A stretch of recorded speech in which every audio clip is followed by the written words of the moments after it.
You ask Tiger to solve. This deals with linear equations with one unknown. The final result is x equals 7/8. Let's solve it step by step.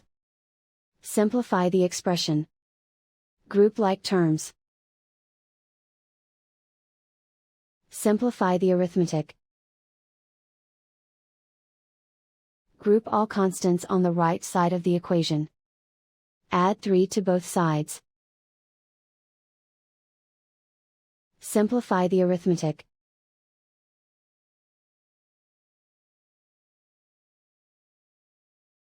Isolate the x. Divide both sides by 8.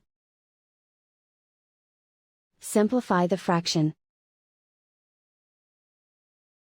And so the final result is x equals 7/8.